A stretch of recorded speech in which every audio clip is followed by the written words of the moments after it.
అందరికీ నూతన సంవత్సర శుభాకాంక్షలు మరియు ప్రత్యేకమైన వందనాలు తెలియపరుస్తున్నాం. ప్రేమ బిందు కొరకై దేవుని దాసులు రత్నాకర్ గారు ప్రజలను ఆహ్వానించారు.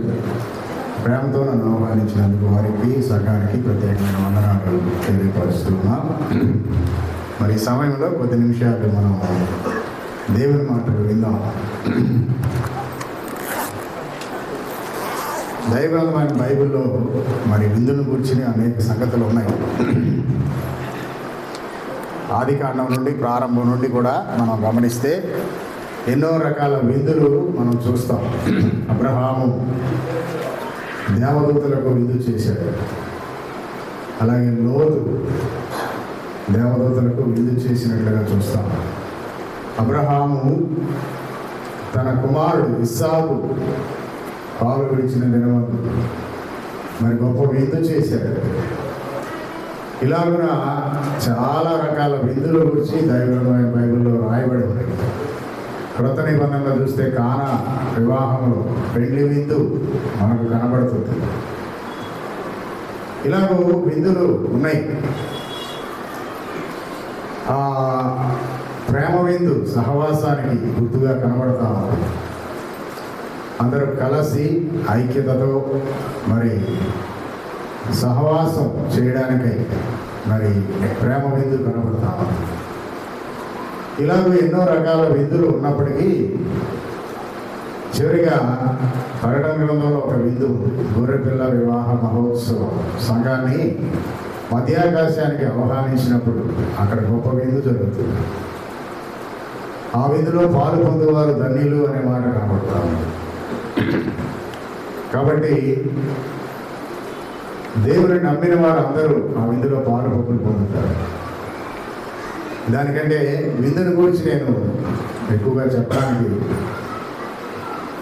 ఆలోచించలేదు. కానీ సంఘము నాకు కొద్దిగా దేవుని వర్తమానం అందించి చివరిలో మరి విందుని గురించి నేను చెప్పాలనే ఆలోచన కలిగి ఉన్నాను. యోహాను సువార్త 15వ అధ్యాయం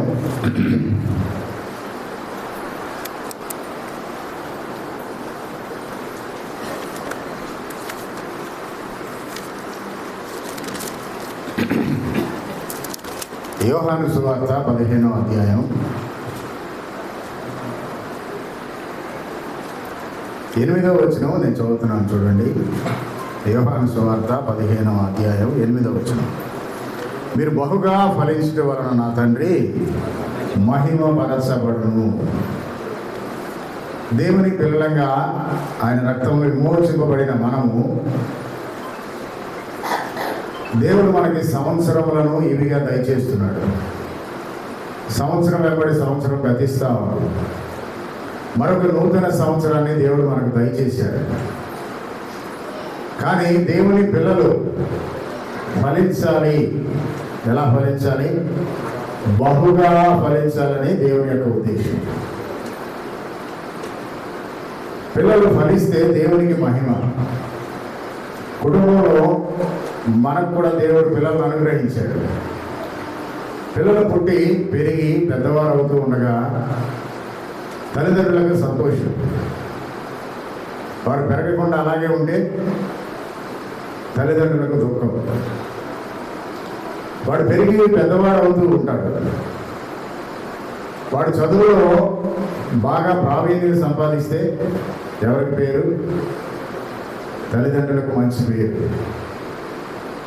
స్టేట్ ర్యాంక్, జిల్లా ఫస్ట్ వస్తే తల్లిదండ్రులకు చాలా సంతోషం. మా పిల్లవాడు మంచి ర్యాంక్ పొందాడు. మంచి ఉద్యోగం సంపాదించుకుంటే, ఉద్యోగంలో మంచి బహుమతులు సంపాదించుకుంటే తల్లిదండ్రులకు మంచి పేరు, ప్రఖ్యాతి, ఘనత. వివాహం చేస్తాం. వివాహంలో వారికి పిల్లలు కలిగితే వారి తల్లిదండ్రులకు సంతోషం, తాతలు అవుతారు కదా, వారికి సంతోషం, వారికి ఆనందం. అదే విధంగా దేవుని పిల్లలు ఆయన రక్తంలో విమోచింపబడిన వారు, ఆరాధించేవారు ఫలిస్తే దేవునికి మహిమ. ప్రతి విశ్వాసి ఫలించాలి అనేది దేవుని యొక్క కోరిక. ప్రార్థనలో ఫలిస్తున్నావా లేదా? వాక్యంలో ఫలిస్తున్నావా లేదా? పరిచర్యలో ఫలిస్తున్నావా లేదా? సహవాసంలో మనం ఫలిస్తున్నామా? ఇలాగ ఒక్కొక్క దానిని మనం పరిశీలన చేసుకుంటే ఎందులో మనం ఫలించలేకపోతున్నాం. ఫలించాలంటే ఏం చేయాలి? ఒక విశ్వాసి ఫలించాలంటే దాని ముందు అదే అధ్యాయంలో ముందు వచనాల్లో రాయబడ్డాయి. 4వ వచనం చూడండి. నాయందు నిలిచియుండుడి, మీ యందు నేనును నిలిచియుందును. తీగ ద్రాక్షావళిలో నిలిచి ఉంటేనే కానీ తనంతట తానే ఎలాగూ ఫలింపదో, అలాగే నాయందు నిలిచి ఉంటేనే కానీ మీరును ఫలింపరు. మనం ఫలించాలి అంటే ఎవరిలో ఉండాలి? దేవునిలో ఉండాలి. ద్రాక్ష చెట్టు ఫలించాలి అంటే కొమ్మలు ద్రాక్ష చెట్టులో ఉండాలి. ఆ చెట్టు నుంచి కొమ్మ వేరైతే అది ఎండిపోతుంది, ఫలించదు కదా. చెట్టుకు అడ్డుకట్టబడి చెట్టులో ఉండాలి. అలాగే చెట్టులో ఉంటేనే ఫలించగలం. సంఘంలో నిలిచి ఉంటే, సహవాసంలో నిలిచి ఉంటే ఫలిస్తాం. దేవునిలో నిలిచి ఉండాలి, వాక్యంలో నిలిచి ఉండాలి.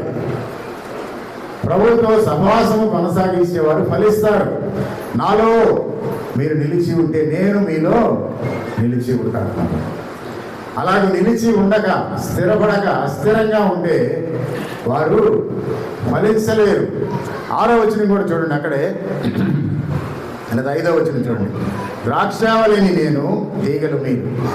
ఎవడు నా యందు నిలిచి ఉండును, నేను ఎవని యందు నిలిచి ఉండును, వాడు బహుగా ఫలించును. బహుగా ఫలించింది. 8వ వచనంలో అన్నాడు బహుగా ఫలిస్తే దేవునికి మహిమ అన్నాడు. 5వ వచనంలో అన్నాడు ఎవడు నా యందు నిలిచి ఉండును, నేను ఎవరి యందు నిలిచి ఉండునో వాడు బహుగా ఫలించు. నూతన సంవత్సరంలో దేవుడు మన నుండి కోరుకుంటుంది ఏంటంటే మనం ఫలించాలి అని. గత సంవత్సరం వరకు ఫలించలేదేమో, దేవుని కొరకు మనం ఫలించలేదేమో, దేవుని కొరకు కార్యాలు చేయలేకపోయామేమో, దేవుని పనిలో వెనకబడి ఉన్నామేమో, ప్రార్థనలో వెనకబడి ఉన్నామేమో, పరిచర్యలో వెనకబడి ఉన్నామేమో, దేవునికి ఇచ్చే విషయంలో వెనకబడి ఉన్నామేమో. నూతన సంవత్సరం దేవుడు ఒక దయాకిరీటంగా మనకు అనుగ్రహించాడు. ఈ నూతన సంవత్సరంలోనైనా దేవుని కొరకు మనం ఫలించే వారంగా ఉండాలి. ఆదికాండం 49వ అధ్యాయం చూడండి, మనందరం ఎరిగిన వచనాలే. ఆదికాండం 49వ అధ్యాయం 22వ వచనం చూడండి. ఆదికాండం 49:22. యోసేపు ఫలించెడి కొమ్మ, ఊట యొద్ద ఫలించెడి కొమ్మ, దాని రెమ్మలు గోడ మీదకి ఎక్కి వ్యాపించును.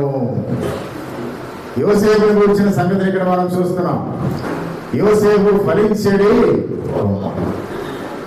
యోసేపు జీవితం గురించి మనం ఎరుగుదు. యోసేపు అన్నల చేత ద్వేషించబడిన వాడు. అన్నలు శత్రువులుగా చూశారు యోసేపుని. బావిలో పడవేశారు, ఐగుప్తు దేశానికి అమ్మివేశారు. ఐగుప్తు దేశంలో చెరసాలలో ఉన్నాడు, శోధనలో ఉన్నాడు, సమస్యల్లో ఉన్నాడు. కానీ ఇక్కడ చూస్తున్న మాట ఏంటంటే యోసేపు ఫలించడి కోప. కారణం ఏంటి? దేవునిలో నిలిచి ఉన్నాడు. మనం యోహాను సువార్తలో చూసినట్టు నా యందు మీరును, మీ యందు నేను నిలిచి ఉంటే, యోసేపు దేవునిలో నిలిచి ఉన్నాడు. ఎన్ని సమస్యలు వచ్చినా, ఎన్ని శోధనలు వచ్చినా, ఎన్ని పరీక్షలు ఎదురైనా, కాబట్టి దేవుని కొరకు ఫలించిన వాడిగా ఉన్నాడు. దేవుని కొరకై జీవించిన వాడిగా ఉన్నాడు. ఊట యొక్క ఫలించని కొమ్మ, దాని కొమ్మలు గోడ మీదకి ఎక్కి వ్యాపిస్తున్నాయి అంటున్నాడు. యోసేపు ఎంతో వ్యాపించాడు. యోసేపు కీర్తి ఐగుప్తు దేశం అంతటా, ప్రపంచం అంతటా వ్యాపించింది. కారణం ఏంటంటే ఊట యొద్ద ఉన్నాడు. ఊట యొద్ద ఉన్న చెట్టు ఎలా ఉంటుంది? పచ్చగా ఉంటుంది, ఫలించేదిగా ఉంటుంది. మొదటి కీర్తనలో కూడా మనం ఎరుగుదాం కదా. మొదటి కీర్తన చూడండి,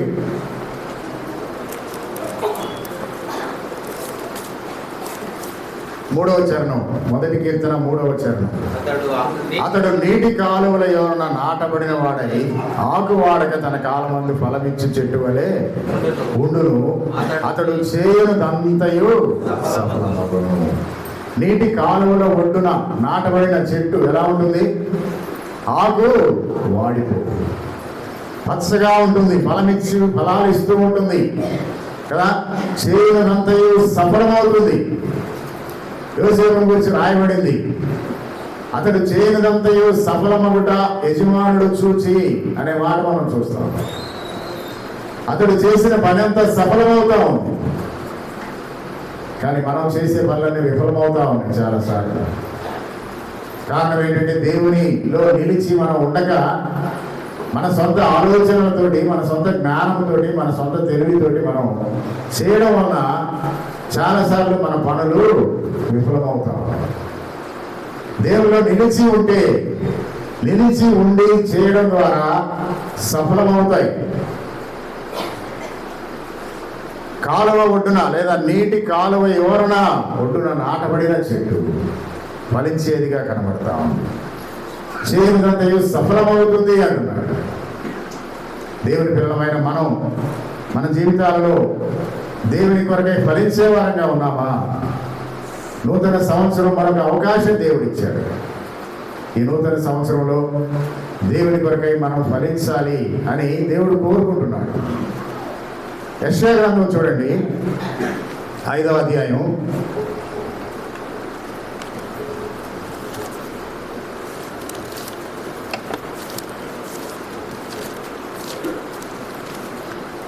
యెషయా గ్రంథం 5వ అధ్యాయం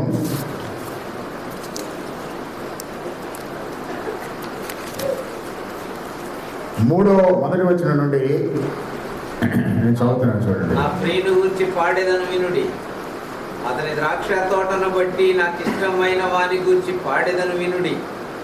సత్తువ భూమి గల కొండ మీద నా ప్రియునికి ఒక ద్రాక్ష తోట ఉండెను. ఆయన దానిని బాగుగా త్రవ్వి రాళ్లను ఏరి అందులో శ్రేష్టమైన ద్రాక్ష తీగలను నాటించాను. దాని మధ్యను బురుజు ఒకటి వేయించి ద్రాక్ష తొట్టిని తొలిపించాను. ద్రాక్ష పండ్లు ఫలింపవలెనని ఎదురు చూచుచుండాను, కానీ అది కారు ద్రాక్షలు కాచాను. కావున యెరూషలేము నివాసులారా, యూదావారులారా, నా ద్రాక్ష తోట విషయము నాకు న్యాయము తీర్చవలెనని మిమ్మల్ని వేడుకొనుచున్నాను. నేను నా ద్రాక్ష తోటకు చేసిన దానికంటే మరేమి దానికి చేయగలను? ఇక్కడ ద్రాక్ష తోటకు వచ్చిన సంగతులు మనం చూస్తున్నాం. ద్రాక్ష తోట నాటించడానికి ఒక సత్తువ గల భూమిని తీసుకున్నాడు. మంచి సారవంతమైన భూమిలో శ్రేష్టమైన ద్రాక్ష తీగలు నాటించాడు. మంచి సంఘములో ద్రాక్ష తీగలుగా మనలను నాటాడు. సత్తువ కలిగిన భూమి, సారవంతమైన భూమి కదా. మంచి స్థలాన్ని దేవుడు ఎంచుకొని ఒక ద్రాక్ష తీగగా, ఒక ద్రాక్ష మొక్కగా తోటలో మనల్ని నాటాడు. నాటి యజమానుడు ఏం చేస్తున్నాడంటే ద్రాక్ష పండ్లు ఫలించాలని ఎదురు చూస్తా ఉన్నాడు. అంతే కదండి, మనం మొక్కలు వేసి మనం ఏం చేస్తుంటాం? కాయలు కాయాలి, పూత పూయాలి, కాయలు కాయాలని మనం చూస్తూ ఉంటాం. అలాగే ఇక్కడ యజమాని కూడా ద్రాక్ష తోట వేశాడు. దాని కొరకు ఎంతో ప్రయాసపడ్డాడు. కొండ మీద ఒక మంచి స్థలాన్ని తీసుకున్నాడు, చదువు చేయించాడు, రాళ్ళన్నీ ఏరే వేశాడు. మెత్తని భూమిలో మంచి శ్రేష్టమైన మొక్కలు తీసుకొని వచ్చినాడు.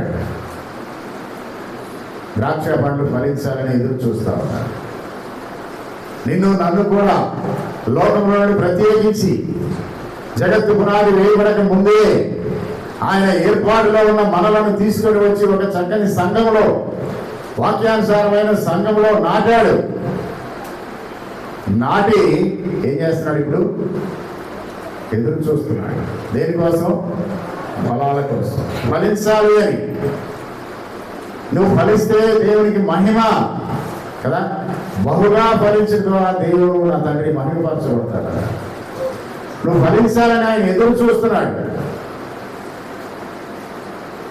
కానీ మన జీవితాలు ఎలా ఉన్నాయి? 25లో ఎలా ఉన్నాయో 24లో అలాగే ఉన్నాయి. 24లో ఉన్న 23లో ఉన్నట్టే 24లో ఉంది, 24లో ఉన్నట్టు 25లో ఉంది, 25లో ఉన్నట్టే 26లో. ఎన్ని సంవత్సరాలు గడిచిపోతున్నా మన విశ్వాసంలో లేదా మన ఆత్మీయ స్థితిలో అభివృద్ధి కనబడడం లేదు. కొంచెమైన అభివృద్ధి, పాటలు పాడగలగాలి, స్తుతులు చెల్లించగలగాలి, వాక్యం చదవడం, వాక్యం ధ్యానం చేయడం, ఎక్కువ సమయం ప్రార్థనలో గడపడం, సంఘంతో సహవాసంలో గడపడం, పరిచర్యలో గడపడం, దేవుని పనికి ఇచ్చే విషయంలో ముందుండడం, ఇలాగ ప్రతి దానిలో సంవత్సరాలు గడుస్తూ ఉండగా మనం ఏం చేయాలి? అభివృద్ధి చెందాలి, ఫలించాలి. ఆయన ఎదురు చూస్తున్నాడు. ద్రాక్ష పండ్లు ఫలిస్తాయని ఎదురు చూస్తున్నాడు. అయితే ఏం జరిగింది అక్కడ? అది కారు ద్రాక్షలు కాశారు. ఉపయోగం లేని పండ్లు కనబడుతున్నాయి, ఉపయోగం లేని జీవితం కనబడతా ఉంది. ఇప్పుడు 4వ వచనంలో ఆయన ఒక ప్రశ్న వేస్తున్నాడు. ఏమని? నేను నా ద్రాక్ష తోటకు చేసినంతకంటే మరేమి దానికి చేయగలను? ద్రాక్ష తోటకు నేను చేయగలిగినంత చేశాను. సత్తువు గల భూమి తీసుకున్నాను, చక్కగా చదువులు చేశాను, శ్రేష్టమైన మొక్కలు నాటాను, ఎరువులు వేశాను, నీరు పెట్టాను, చక్కగా పచ్చగా కనబడతాయి, కానీ ఫలాలు లేవు. నిన్ను నన్ను కూడా ఆయన పుట్టించాడు, ఈ లోకంలో పెంచాడు, పెద్ద చేశాడు. అనారోగ్య పరిస్థితుల్లో, ఇరుకుల్లో, ఇబ్బందుల్లో, సమస్యల్లో కదా, ప్రతి దానిలో నిన్ను కాపాడుతూ వచ్చాడు. ఒక మంచి ఇల్లు ఇచ్చాడు, ఉద్యోగం ఇచ్చాడు, వాహనాలు ఇచ్చాడు, నీకు ఇవ్వాల్సినవి అన్నీ ఇచ్చాడు. నేను చేయగలిగినంత చేశాను నా వ్యక్తి కోసం. ఇంకా నేను ఏం చేయాలి? ఇప్పుడు వారు ఫలిస్తారని నేను చేయగలిగినంత చేశానే, ఇప్పుడు వారు ఫలించడం లేదు. నేనేం చేయాలి? అక్కడ ప్రశ్న వేస్తున్నాడు. దానికి మరి నేనేమి చేయగలను? ద్రాక్ష పండ్లు కాయలని నేను కనిపెట్టాను. కనిపెడుతున్నాడు దేవుడు కదా, ఎదురు చూస్తున్నాడు, కనిపెడుతూ ఉన్నాడు. ఇంకా ఫలిస్తారు, ఇంకా ఫలిస్తారు, ఇంకా ఫలిస్తారు. కానీ ఎన్ని నెలలు, సంవత్సరాలు గడిచినా మందిరానికి రావడం, ఇంటికి వెళ్ళడం, మందిరానికి రావడం, ఇంటికి వెళ్ళడం. ఏదో చెప్తున్నాడే, ఏదో వింటున్నాడే, పోతున్నాడు. ధైర్యంగా మందిరంలో ప్రార్థన చేయగలుగుతున్నావా? స్తుతులు చెల్లించగలుగుతున్నావా? పరిచర్యలో పాల్గొంపులు పొందగలుగుతున్నావా? ఏమంటున్నాడు చివరికి 5వ వచనంలో? నేను ద్రాక్ష తోటకు చేయబో కార్యం మీకు తెలియజెప్పదను, అది మేసి వేయబడినట్టు దాని కంచెను ఎదురు చూసి ఎదురు చూసి ఎదురు చూసి కనిపెట్టి కనిపెట్టి ఇక ప్రయోజనం లేదు. ఏమన్నాడు? అది దానికి చుట్టూ నేను కంచి వేశాను కదా, నీ చుట్టూ ఎంతో భద్రత కల్పించాడు, క్షేమాన్ని ఇచ్చాడు, శత్రువుని దగ్గరికి రాకుండా, అపవాదుని ముట్టకుండా నీకు కంచె వేసి కాపాడాడు. ఇప్పుడు దాకా ఇప్పుడు ఏమన్నాడు? ఆ కంచెను నేను తీసేస్తాను. ఎవరు గురించి అపవాది ఏమన్నాడు? యేసు ప్రభు దగ్గర, అయ్యా నువ్వు ఆయన చుట్టూ కంచె వేసావు కదా, నేను ఎలా వెళ్ళగలను? ఏం చుట్టూ కంచె ఉంది, అపవాదికి తెలుసు అది కంచె ఉంది, నేను పోలేను అన్నాడు. అలాగనే మన చుట్టూ, ప్రతి విశ్వాసి చుట్టూ కంచె వేయబడింది. నీకు తెలియని భద్రత దేవుడు నీకు అనుగ్రహించాడు, కానీ దానికి తగిన విధంగా మనం జీవిస్తున్నామా లేదా?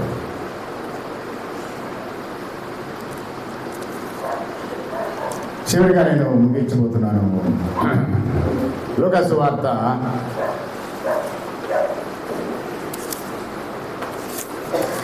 13వ అధ్యాయం చూడండి.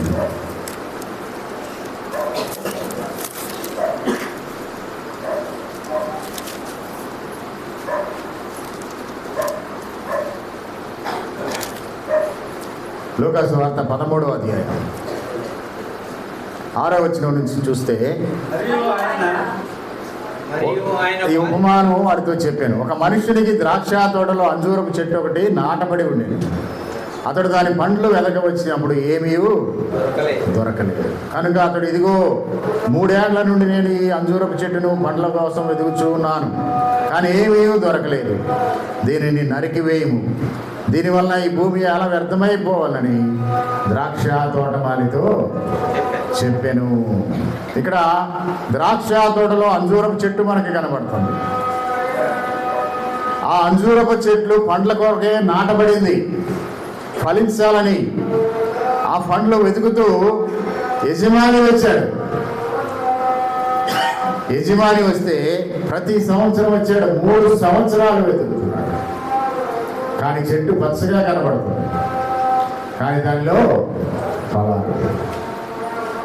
3 సంవత్సరాలు వెతికిన తర్వాత ఏమంటున్నాడు? నాకేమీ దొరకలేదు, దీనిని నరికివేయి, దీనివల్ల భూమి ఎలా వ్యర్థమైపోవాలి. చెట్టు 3 సంవత్సరాలే ప్రభు వెతికాడు, కానీ విశ్వాసి 30 సంవత్సరాలు అయింది రక్షించబడి, 40 సంవత్సరాలు అయింది, 20 సంవత్సరాలు అయింది. అప్పటి నుండి దేవుడు వెతుకుతూనే ఉన్నాడు. ఏమైనా ఫలిస్తారేమో, ఏమైనా ఆత్మీయంగా అభివృద్ధి చెందుతారేమో, ఆత్మీయంగా బలపడతారేమో, నా కొరకే పని చేస్తారేమో, నా కొరకే ఒక ఆత్మనైనా రక్షిస్తారేమో అని రక్షించబడిన నాటి నుండి ఎదురు చూస్తా ఉన్నాడు. ఏమంటున్నాడు? దాన్ని నరికివేయి, దానివల్ల భూమి వ్యర్థమైపోతాం. గత సంవత్సరం మనతో ఉన్నవారు ఈ సంవత్సరం లేరు కదా. ఈ సంవత్సరం ఉన్న మనము వచ్చే సంవత్సరానికి ఉంటామో ఉండమో తెలియదు. ఒకవేళ దేవుడు మనతో ఈ మాట అంటే, ఎందుకయ్యా నువ్వు వ్యర్థంగా భూమి మీద ఉండడం? ఆలోచన చేద్దాం. కానీ యజమానుడిని తోటమాలి బ్రతిమాలుకుంటున్నాడు కదా. తర్వాత వచ్చినలో చూడండి, అయితే వాడు, అయ్యా నేను దాని చుట్టూ త్రవ్వి ఎరువు వేయనట్టుకు ఈ సంవత్సరం కూడా ఉండనిమ్ము, అది ఫలించినా సరే లేని ఎడల నరికించి వేయమని అతనితో తోటమాలి యజమానిని బ్రతిమాలుకుంటున్నాడు. మన ప్రభువైన యేసుక్రీస్తు వారు తండ్రి అయిన దేవుని యొక్క విజ్ఞాపన చేస్తూ ఉన్నాడు. నీ పక్షముగా నా పక్షముగా ఆయన విజ్ఞాపన చేస్తున్నాడు. ఫలానా సోదరుడు, ఫలానా సోదరి, ఇంకొక అవకాశం, ఇంకొక సంవత్సరం పెంచు, వారు ఫలిస్తారేమో, వారిలో మార్పు వస్తుందేమో, వారు ఆత్మీయంగా అభివృద్ధి చెందుతారేమో, ఇంకొక అవకాశం తండ్రి అని తోటమాలి యజమానిని ప్రతిమానిగా మన ప్రభువైన యేసుక్రీస్తు వారు పరలోకంలో తండ్రి దగ్గర విజ్ఞాపన చేస్తున్నాడు. కాబట్టే మనం ఇంకా మరొక నూతన సంవత్సరం చూడలేదు. నీ కొరకు నా కొరకు ఆయన మొరపెడుతున్నాడు కాబట్టే మరొక నూతన సంవత్సరంలో మనం ప్రవేశించగలిగాం. అంతేగాని నీ బలమో, నా బలమో, జ్ఞానమో, లేకపోతే మనకున్న ధనమో మనల్ని బ్రతికించి మరొక సంవత్సరంలో నడిపించలేదు. కేవలం దేవుని కృప, కుమారుడైన యేసుక్రీస్తు వారి యొక్క విజ్ఞాపన ద్వారా ఆయన బిడ్డలను మరొక నూతన సంవత్సరంలోకి చేర్చాడు. నూతన సంవత్సరంలోకి ప్రవేశించిన మనం ఎలాగో ఫలిస్తున్నాం. ఈ సంవత్సరమైనా ఫలించకపోతే కొట్టివేద్దామనే దేవా, ఈ ఒక్క అవకాశం ఇవ్వాలి అని దేవుని సన్నిధిలో మొరపెట్టబెట్టి మనం ఇంకా జీవిస్తున్నాం. కాబట్టి దేవుని పిల్లలమైన మనం ఆలోచన చేద్దాం. దేవుడు మనల్ని ఎందుకు బ్రతికించి ఉంచాడు? మనం ఫలించాలని దేవుడు ఎదురు చూస్తున్నాడు. మీరు బహుగా ఫలించడం వలన నా తండ్రి మహిమపరచబడు. ఆయనకు మహిమ. మనం ఫలిస్తే, మన ద్వారా ఒక ఆత్మ పరలోకంలోకి చేరితే పరలోకంలో ఎంతో సంతోషం. ఒకరిని దేవుని మందిరానికి నడిపిస్తే, ఒకరిని లోకంలో నుంచి దేవునిలోకి తీసుకుని వస్తే నిజంగా మనం ఫలించినట్టే. ఈ సంవత్సరమైనా ప్రయత్నం చేద్దాం. నీ ద్వారా, నీ కుటుంబం ద్వారా ఒక ఆత్మనైనా దేవుని సన్నిధికి నడిపించాం. దేవుని సన్నిధిలో వారు ఆత్మీయంగా అభివృద్ధి చెందాలి, ఫలించే వారంగా ఉండాలి. అలాగే ఒక్కొక్కరు ఒక్కొక్క ఆత్మను మనం నడిపించగలిగితే దేవుని పిల్లలు ఎంతోమంది కదా సంఘంలో చేర్చబడేవారు ఉంటారు. లోకంలో నశించిపోతున్న వారి పట్ల భారం కలిగిన ప్రార్థన చేయాలి. ఫలింపు జీవితంలోకి మనం రావాలి. ప్రభువైన యేసుక్రీస్తు వారు పరలోకమును విడిచి లోకానికి అనుదించారు. పరలోకంలో మహామహిమలో సింహాసనాసీనుడై ఉన్నవాడు తను తాను తగ్గించుకొని దాసునిగా వ్యక్తునిగా ఆయన ఈ లోకంలో జన్మించాడు. నేను ఆ పాపములను ఆయన భరించాడు. ఆయన కాల్చిన అమూల్యమైన రక్తం ద్వారా మన పాపములకు విడుదల కలిగి విమోచన కలిగి ఇంకా నశించిపోతున్న వారి లోకంలో ఎంతో మంది ఉన్నారు. అలాంటి వారి రక్షణ కొరకే ప్రయాసపడవలసిన భారం మన మీద. అంతేకాదు ప్రేమ విందు మనం ఏర్పాటు చేసుకున్నాం సహవాసం కొరకే. ఇందాక మనం జ్ఞాపకం చేసుకున్నాం పరలోకంలో విందు జరగబోతాం. ప్రభువైన యేసుక్రీస్తు వారు ఆర్భాటంతో ప్రధాన దూత శబ్దంతో దేవుని పూలతో పరలోకం నుండి దిగి వస్తారు. ఆయన ప్రేమించిన సంఘాన్ని ఆయన ఆహ్వానిస్తా ఉన్నాడు. మధ్యాకాశంలో గొప్ప విందు జరగనయ్యింది. చూడండి ప్రకటన గ్రంథం 19వ అధ్యాయం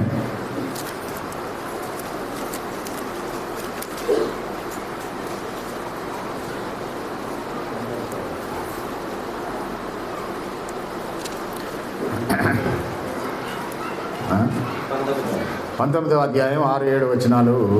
అప్పుడు కలిసి గొప్ప జన సమూహము శబ్దము, విస్తారమైన జలముల శబ్దమును, బలమైన ఉరుముల శబ్దమును పోలిన ఒక స్వరము, సర్వాధికారియు ప్రభువునకు మన దేవుడు ఏలుచున్నాడు, ఆయనను స్తుతించుడి.